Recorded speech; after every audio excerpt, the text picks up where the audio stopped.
Hi guys, narito ang ika-10 part ng Pag-abot sa Pinakatuktok. Tara at simulan na natin ang kwento. Si Manager Meng ang nagsalita. Disipulo, ginawa ko na ang aking makakaya. Napigilan ng Pildores na gamot ang kanyang kamatayan, ngunit hindi siya nito lubusang binuhay.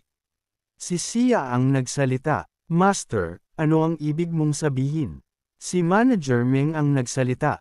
Hindi siya mamamatay, ngunit mananatili siyang comatose magpakailanman. Mula ngayon, hindi na siya makakapagsalita, hindi na makakarinig, hindi na rin niya mararamdaman ang kanyang sariling katawan. Si Sia ang nagsalita. Sinubukan mo ba ang iba pang mga paraan? Si Manager Meng ang nagsalita. Ang tunay na yuan na ipinadala ko ay nawala ng walang bakas. Walang gamot ang tila yumapekto, ano pa ang maaari kong gawin?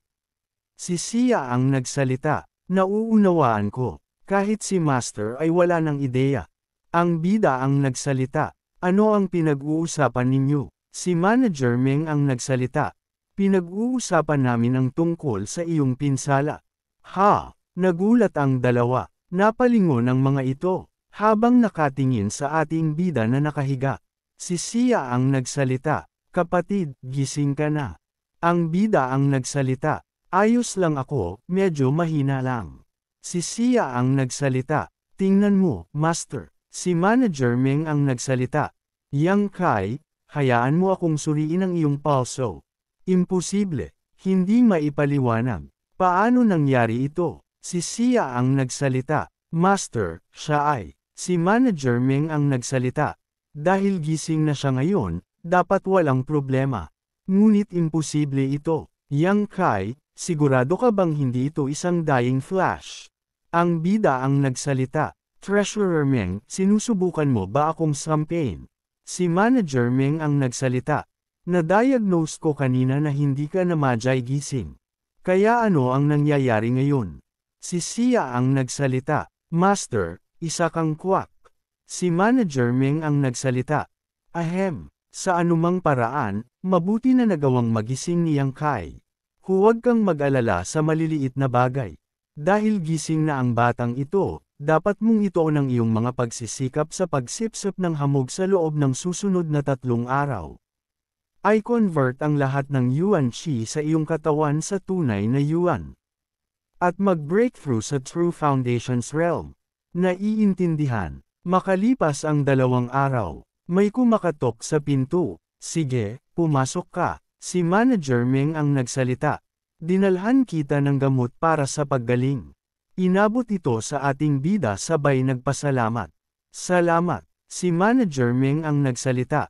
Brat, may gusto akong itanong. Sagutin mo ng tapat. Ito ay tungkol sa nangyari noong gabing iyon bago ka nahimite. Ang bida ang nagsalita.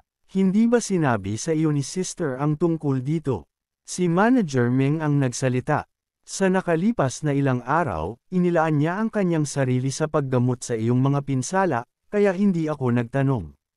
Sino ang mga taong sumalakay sa iyo noong gabing iyon? Ang bida ang nagsalita. Mahabang kwento. Kailangan kong magsimula mula noong umalis kami sa sect. 7th layer nascent soul, human. Isinantibi ang sirang kondado, gaano nakalayo ang progreso sa pagbasag sa restriction barrier sa paligid ng mine area. Tiyak na may higit pa sa nakikita sa restriction. Nakabaon ito ng ilang daang talampakan sa ilalim ng lupa. Ito ay dahil kay Young Lady Mayor. Tunay nga, sa kabila ng kanyang edad, si Young Lady Mayor ay may pambihirang pagkaunawa. Si Manager Meng ang nagsalita. Iyon lang ba? Ang bida ang nagsalita. Yup, iyon na halos ang kabuuan nito. Kasalanan ko ang lahat ng ito kaya nadamay si Sister sa lahat ng gulo. Si Manager Meng ang nagsalita. Maaaring ikaw ang naging sanhi nito, ngunit tiyak na hindi ito iyong kasalanan. Hindi nasaktan si Ning Xiang, kaya huwag kang mag-alala tungkol dito. Ho-Ho Sangun Society, Long Hui, Long Zaitian. Maaalala ko. Ito. Pagkalipas ng 2 araw. Kung gayon, sa palagay ko, oras na para magpaalam, Treasurer Meng, Sister. Maraming salamat sa iyo sa pagkakataong ito. Tiyak na bibisita kami sa susunod na pagkakataon upang sabihin ang aming pasasalamat. Dapat kang pumunta sa liblib na paglilinang kaagad pagbalik mo. Patatagin ang iyong bagong cultivation realm, at itigil ang pag-iisip tungkol sa batang iyon. Si Sia ang nagsalita. Paano naman kayo, Master? Si Manager Meng ang nagsalita. Pupunta ako upang bisitahin ang Sangwon Society. Sangwon Society Mine. Sangwon Society. Si Lady Mi ay may panloob at panlabas na kagandahan, tiyak na makakamit niya ang isang mataas na katayuan sa buhay. Ang society head ay mayroon ding malaking reputasyon. Walang alinlangan na dadagsa sa iyo ang mga babae. Isang grupo ng kalokohan. May isang eksperto rito. Nasaan si Long Zaitian? Lumabas ka, ikaw na maliit na shade. Hindi siya dumating ng payapa. Sundan ninyo ako. Pagbukas ng malaking gate, makikita si Manager Meng. Pick of Nascent Soul Realm. Maaari kaya siyang Sect Master ng High Heaven Pavilion. Hindi siya ang Sect Master. Mas malaki pa siyang problema kaysa roon. Maaari ko bang itanong ang iyong pangalan? Ikaw ba si Long Zaitian? Ako si Human, pinuno ng Sangwon Society. Maaari ko bang malaman? Umalis ka sa harapan ko. Kung hindi ka si Long Zaitian, asikasuhin mo ang iyong sariling negosyo. Long Zaitian, you bitch. Lumabas ka. Mangyaring, Senyor, kalmayan ninyo ang inyong sarili. Screw your calmness. Palabasan ninyo si Long Zaitian dito, o papatayin ko ang buong Sangwon Society.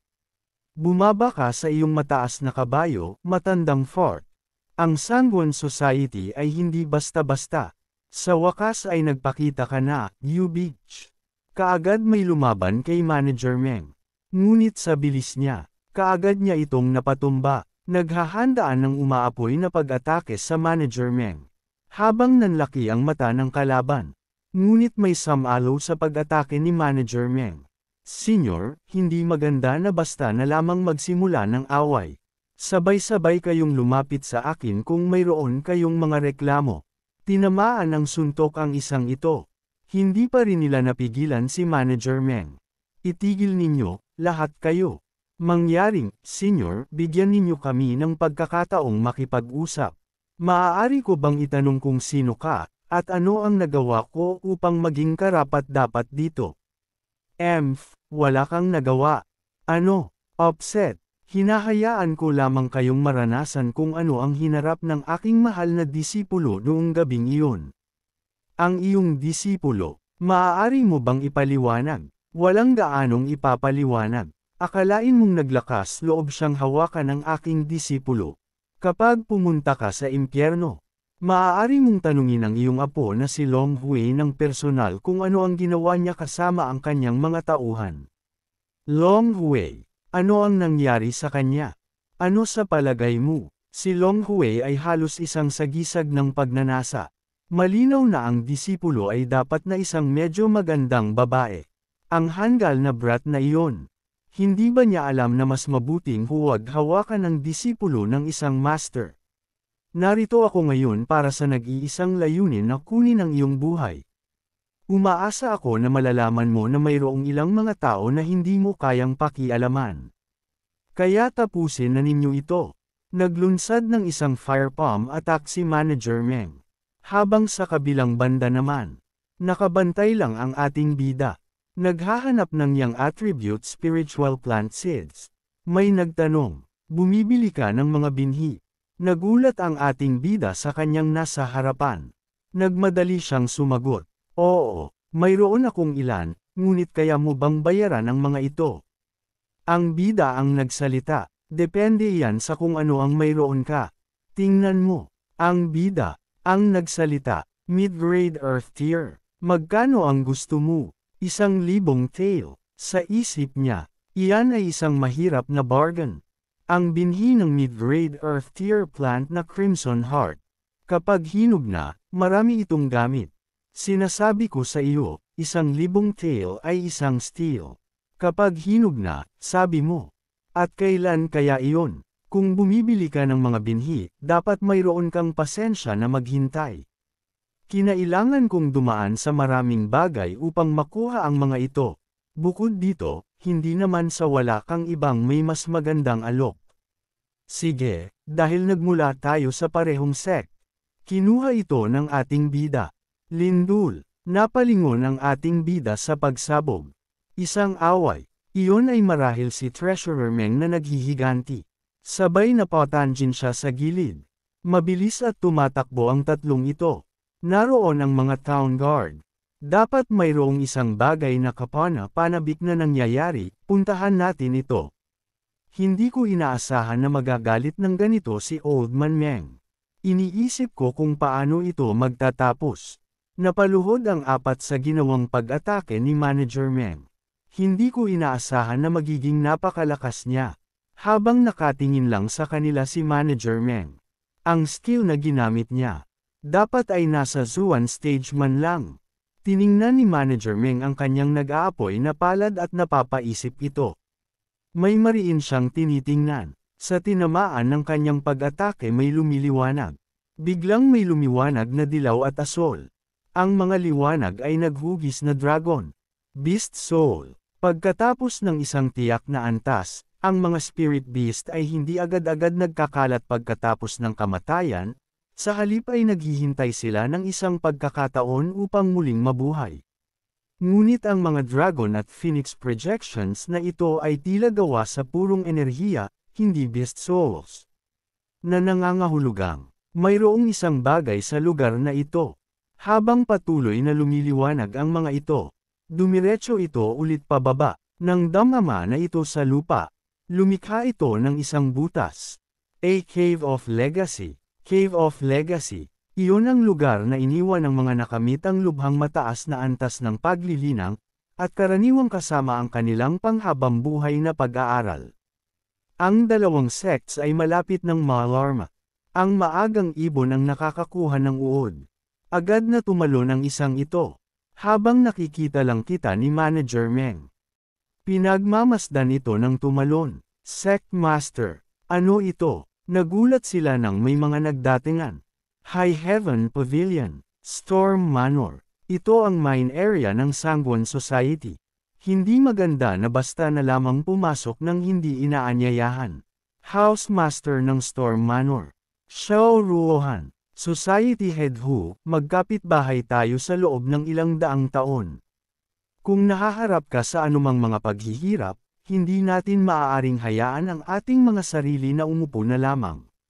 Sigurado ako na ang High Heaven Pavilion ay narito rin upang mag-alok ng tulong. Tama iyan, Society Head Hu. Ang Cave of Legacy ay tiyak na mapupuno ng parehong mga kayamanan at mga panganib, na maaaring maging mahirap para sa Sangwon Society na pangasiwaan ng mag-isa. Ano sa palagay mo kung bumuo tayo ng isang alyansa at tuklasin ito? Bakit ko gagawin iyan? Ito ang aming mine area, at ang barrier ay sinira rin namin.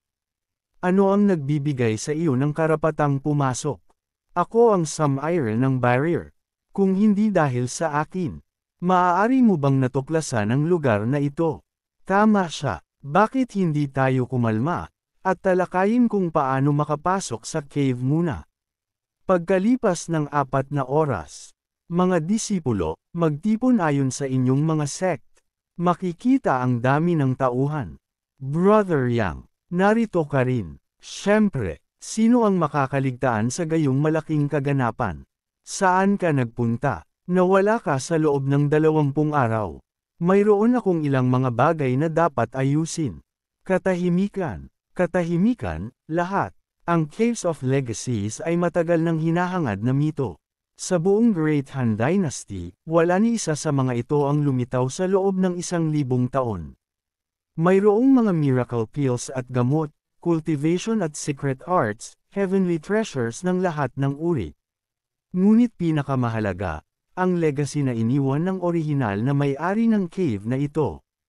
Gayunpaman, mayroong isang limitasyon sa edad na mas mababa sa 30 taon. At isang limitasyon sa cultivation na nascent soul realm. Ano? Huwag kang magreklamo. Ang mga patakarang ito ay itinakda ng may-ari ng cave. Dapat mayroong isang dahilan para dito. Bukod doon, ang High Heaven Pavilion ay nagtakda rin ng ilang mga patakaran. Tanging ang mga umabot sa Initial Foundations realm ang papayagang pumasok, ang mga hindi nakakatugon sa kinakailangan, kayo ay dismissed. Sa halos 300 sa inyo na natitira, ang mga natatakot pumasok ay maaari ring umalis. Hindi kayo pipilitin ng sect na pumasok sa Cave of Legacy. Pumasok sa inyong sariling malayang kalooban, at maging handa na mamatay. Isang bagay pa, bagaman mayroon lamang isang pasukan, kayo ay ililipat sa magkakahiwalay na mga lokasyon kapag kayo ay pumasok, at kaya maaari kayong mapaharap sa mga panganib ng mag-isa. Gayun din, hindi lamang kayo dapat maging maingat sa mga barrier at trap sa loob ng cave ngunit manatiling maingat sa mga disipulo mula sa iba pang mga sect. Huwag kayong magpa-ambush kaagad pagkatapos makakuha ng isang kayamanan. Kung sakaling makatagpo kayo ng isang kapwa sectmate sa loob, dapat kayong magtulungan. Naiintindihan? Oo, kayo ay dismissed sa ngayon. Maghanap ng isang lugar upang magpahinga, at tatawagan namin kayo kapag dumating na ang oras. Young Master Su, Brother Yang, hindi ako pinapayagang pumasok. Kasalanan mo yan dahil hindi ka naglalaan ng pare-parehong pagsisikap sa iyong cultivation. Tingnan mo na lamang si Brother Yang. Salamat sa kanyang pagsisikap, naabutan ka na niya. Siya ngayon ay, anong layer ng Initial Foundation ka na? 7th layer. Sa palagay ko, pupunta ako upang mag-cultivate.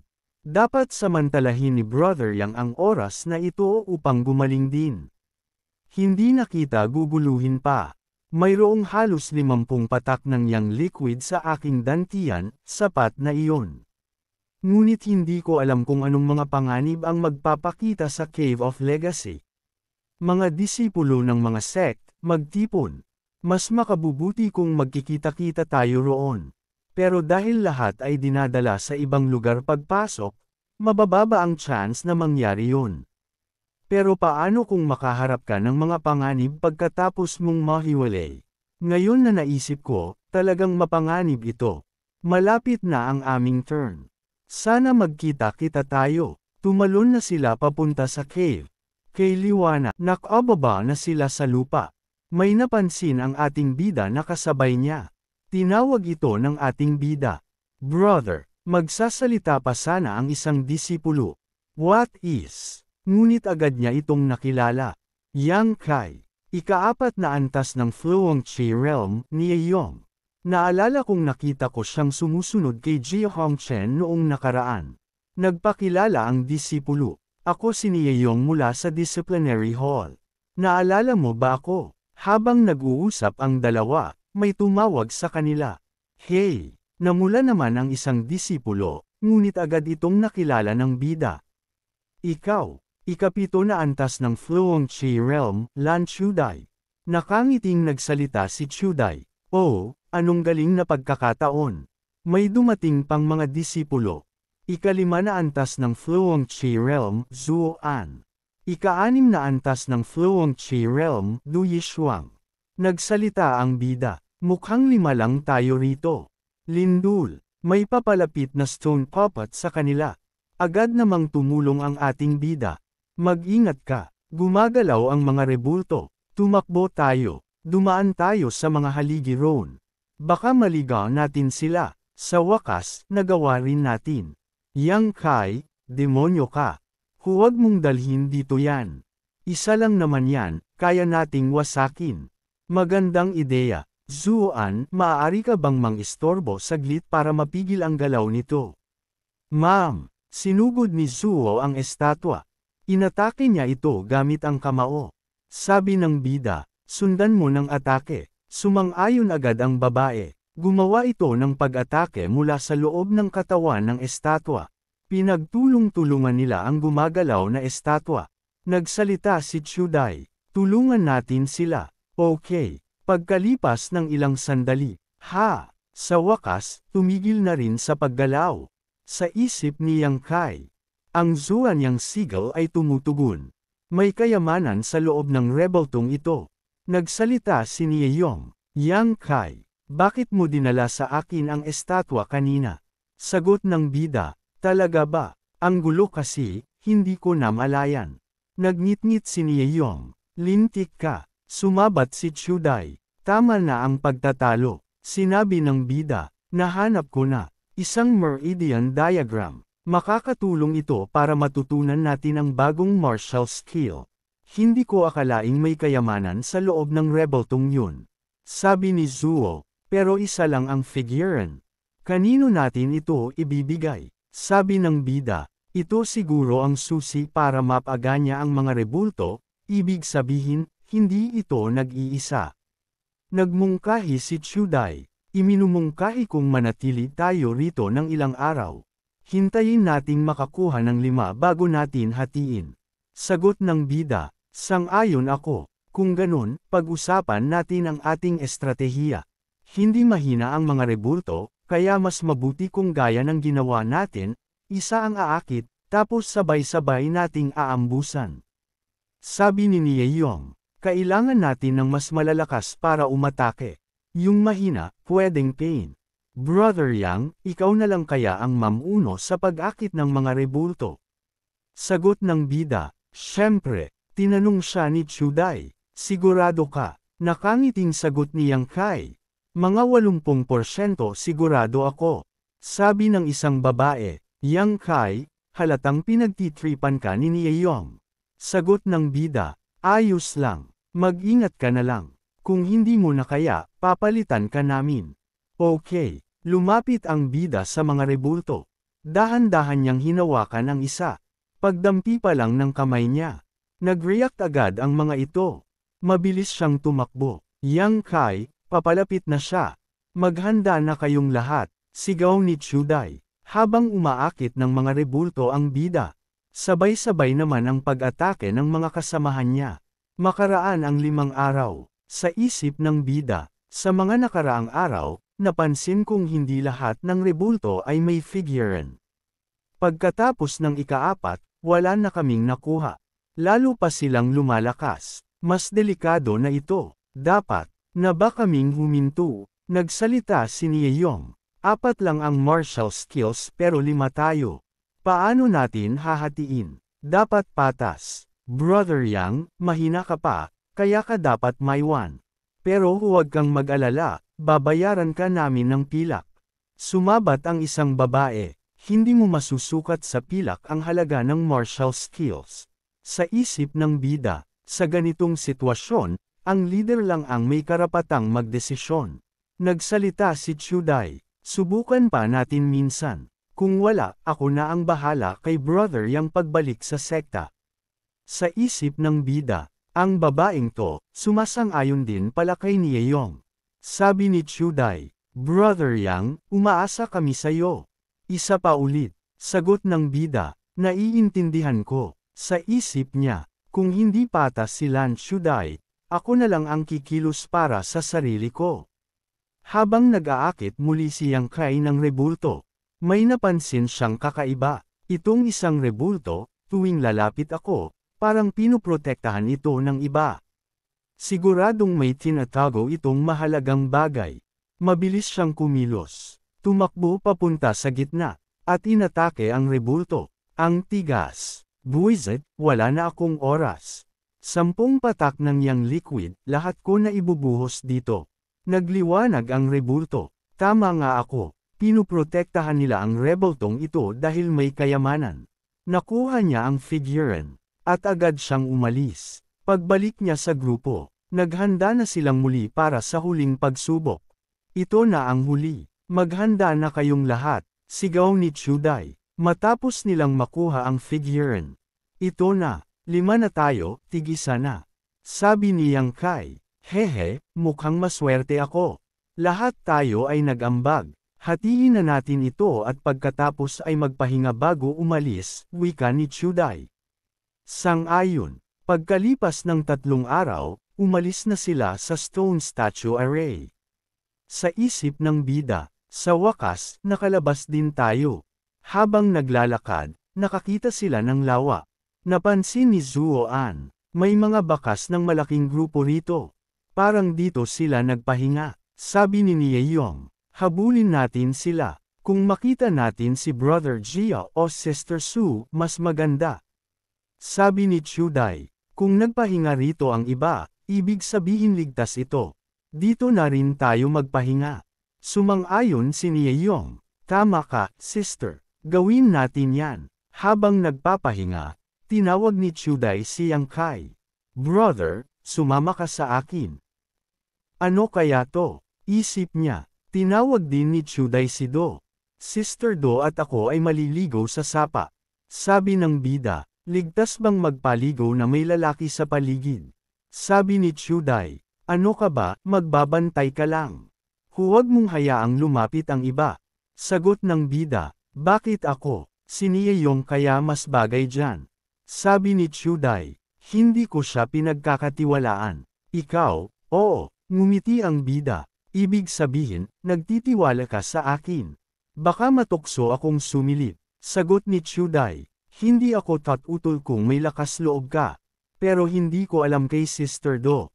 Sige na nga, bilasan nyo. Ayan, ganyan dapat. Huwag kang sisilip, ha? Oo na, oo na. Habang nagbabantay si Yang Kai, dumating si Nieyong. Namumula ang ilong nito. Wala kang nakita. Tumahimik ka lang, kung hindi, pagsisisihan mo. Pumikit lang ang bida. Ganyan nga, ngunit nang tumingin si Nieyong, lumiwanag ang mga mata niya. Nakarinig ng sigaw ang dalawang babae. Brother Nie, anong ginagawa mo dyan? Sigaw ni Yang Kai. Nagulat ang mga babae. Nieyong, manyak. Mabilis na tumakbo palayo si Nieyong. Hayop ka, patay ka sa akin. Sabi ng bida, talaga, salamat, Yang Kai. Walang anuman. Biglang may malakas na ungol ng halimaw. Patayin yan. Sabi ng bida, iyon ay halimaw, hindi tao. Sabi ni Chuday, may halimaw dito. At parang maraming tao ang nakikipaglaban dito. Tinawag ng isang tinig, Yang Kai. Sabi ni Zuo, narinig mo yun. Nakita nila si Nieyong. At masama ang tingin ng dalawang babae. Tinanong ni Chuday, Zuoan, anong masasabi mo? Sagot ni Zuo, may higit sa 100 tao roon na nakikipaglaban sa halimaw. Batay sa galaw, nasa ika-6 na antas iyon. Nagulat silang lahat. Ika-6 na antas. Katumbas ng nascent soul realm cultivator. Naririnig nila ang ungol na papalapit. Anong gagawin natin? Tingnan natin. Sabi ni Yang Kai. Ano sa tingin mo? Sagot ni Nieyong. Oo naman. Tingnan natin. Nahuli na akong sumilip, kaya wala na akong mawawala. Tara, tingnan natin. Sige, Fang Ziki, yan lang ba ang kaya ng Storm Manor? Kung inaakala mong makukuha mo ang halimaw ko, nagkakamali ka. Storm Manor, unang disipulo, Fang Ziki. Jia Hongchen, ayokong makipaglaban sa'yo. Kakaabot mo lang sa True Foundations Realm, hindi mo ako kaya. Huwag mong ipahiya ang sarili mo. Anong sabi mo? Maliban kay Suyan, wala naman akong iginagalang sa High Heaven Pavilion. Sa isip ni Jia Hongchen, hindi naman siya mas mahina sa akin. Kung maglalaban kami, ditiyak ang resulta. Brother Jia, Brother Nie, at si Yang Kai. Tahimik na nag-isip ang bida. Brother, mabuti, sabi ni Do. Yang Kai, dahil ang High Heaven Pavilion ay kalaban ng Storm Manor, kakampi ako kay Brother Fang. Pasensya na, sagot ng bida, ayos lang, ganon talaga, tinanong ni Do si Zuo. Ikaw, Zuo-an, sasama ka sa akin o kay Sister Lan?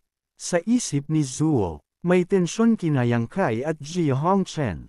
Hindi ako sasabit, sagot ni Zuo, sasama ako sa inyo, ayos. Habang naglalakad papalayo, Jia Hongchen, tuloy ba o hindi? Fang Ziki, ipagpaliban muna natin to. May aayusin lang ako sa loob ng sekta. Sister Lan, dahil nandito ka na, sumama ka sa amin. Ligtas dito. Brother, tara na. Sabi ng bida, Sister, mauna ka na. Pas muna ako. Sabi ni Jia, mapanganib dito. Kung gusto ni Brother Yang na sumama, ayos lang. Handa akong kalimutan ang nakaraan. Sumabat ang isa, Brother Gia, nakalimutan mo ba kung paano kanya binastos? Huwag mo siyang pansinin. Ang mga kabataan ay padalos-dalos. Bilang nakatatanda, dapat maging maunawain ako.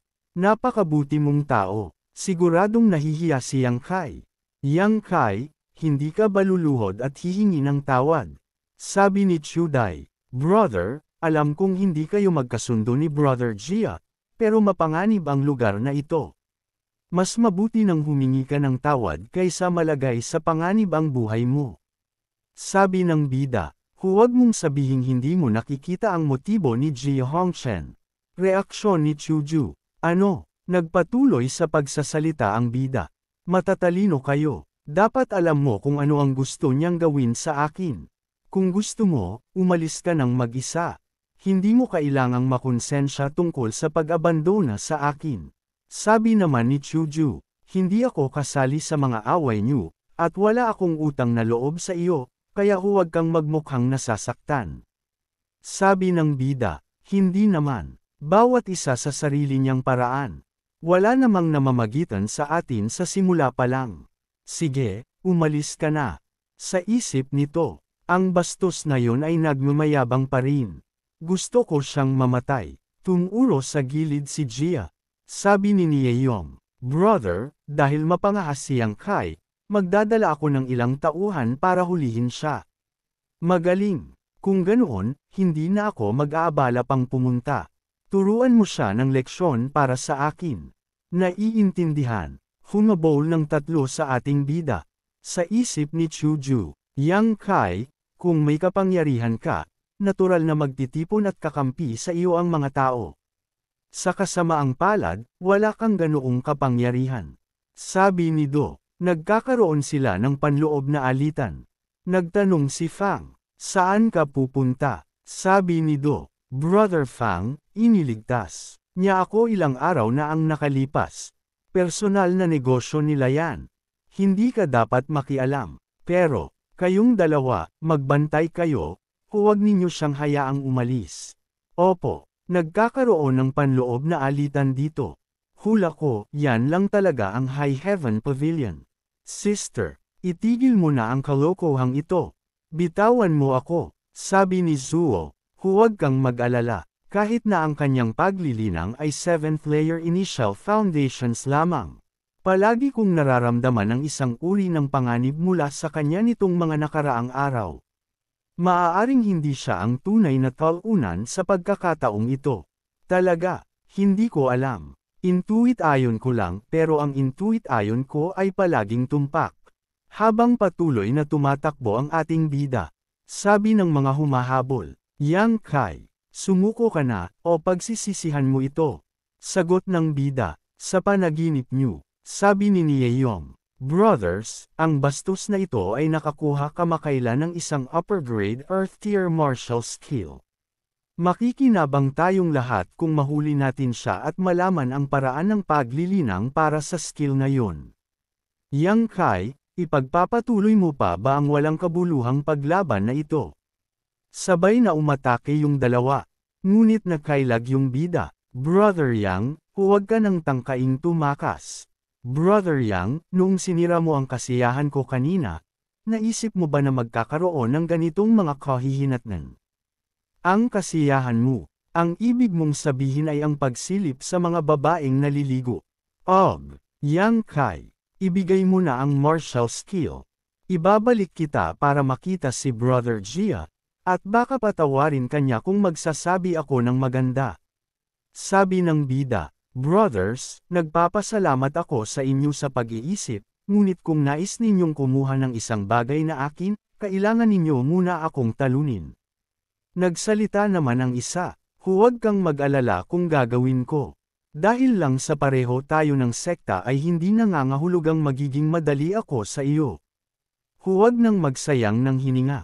Makukuha pa rin natin ang martial skill kapag naparalisa natin siya. Sabay-sabay na sumugod ang tatlo. Sa isip ng bida, oras na para subukan ang skill na nakuha ko mula sa stone statue array. Inatake niya ang lupa. Naglika ito ng matinding pagsabog. Gaya ng inaasahan sa isang high-grade martial skill. Anong lakas? Hulihin niyo siya, dali. Kailangan nating malaman kung paano ito linangin. Teka, saan siya pumunta? Dapat malapit pa rin siya. Habulin niyo. 3 Flowing Chi Realm Disciples na sumusugod sa akin ng sabay. Tapos na sana ako kung hindi dahil sa Burning Sun Blast skill na ito. Magtago muna tayo sa tubig sa ngayon. Susubukan kong humanap ng ibang paraan palabas. Kahit na pagkatapos sumisid ng higit sa 30 metro, hindi ko pa rin nararating ang ilalim. Gaano ba kalalim ang loang ito? May agos dito. Maaari kayang may ibang daanan ng tubig dito. Tingnan natin. Alam ko na, tuluyan siyang nakapasok sa loob ng cave. Nakikita ko. Kaya may underground cave sa loob ng bundok sa tabi ng lawa, at konektado ito sa ilalim ng lawa. Dapat kong galugarin ang lugar na ito. Makikita mo kung gaano katangi tangi ang mga exotic herbs na ito mula pa lamang sa kanilang hitsura. Nakakapanghinayang lang na wala si sister dito. Hindi ko alam kung ang mga ito ay nakakalason. Liwanag, may nakabaon bang kayamanan dito? Kaya ang bagay na ito ang pinagmumulan ng liwanag. At dito nagtatapos ang kabanata. Maraming salamat po.